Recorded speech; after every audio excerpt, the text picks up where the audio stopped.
গো, মন মেজাজ খারাপ করে বাড়ি এলি যে? ঘরের লেগে এমএলএ সাহেব কি বললো কি? এমএলএ সাহেব যা বলেছে সে কথা যদি তুমি শুনো তোমার শরীরের পশম থর হয়ে যাবে। এই মা কি বলিস গো? এমএলএ সাহেব বলছে যে এমএলএ কোটা ঘর স্ক্রিম বেরিয়ে দিতে এখন অনেক সময় লাগবে, 3-4 মাস টাইম লাগবে। ওটাও ভাবি, আর আমি তোকে ক্যাশ 2 লাখ টাকা দিতে পারি, কিন্তু একটা শর্ত আছে। আমি তখন বললাম বলেন কাকা কি শর্ত আছে? তখন এমএলএ বিকাশদত্ত সাহেব বলছে তোকে আমি 2 লাখ টাকা দিতে পারি, কিন্তু তোর বইয়ের প্রতি আমার তোর যতটা অধিকার আছে ততটাই অধিকার থাকবে।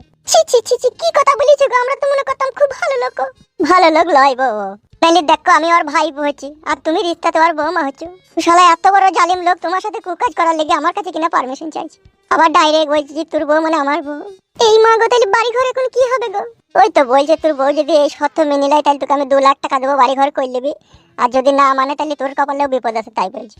হ্যাঁ গো, তাহলে এখন কি হবে? সেইটাই তো গো, শালা ওই তো বাড়িতে একটা ফয়সালা কই দিয়ে এত বড় একটা আশা দেখি আমাকে পার্টি অফিসে নিয়ে গেল, বললো তোকে এমএলএ কোটা ঘরের স্ক্রিম বাই করে দেবো। যে এমএলএ কোটা ঘরের স্ক্রিম বাই করতে গিয়ে এখন বলছে যে তোর বউ মানে আমার বউ, তাহলে কি বলবো বলো? এখন 2 লাখ টাকা নিতে গেলে পরে ওর কথা শুনতে হবে। ছি ছি ছি ছি, আমি পারবো না।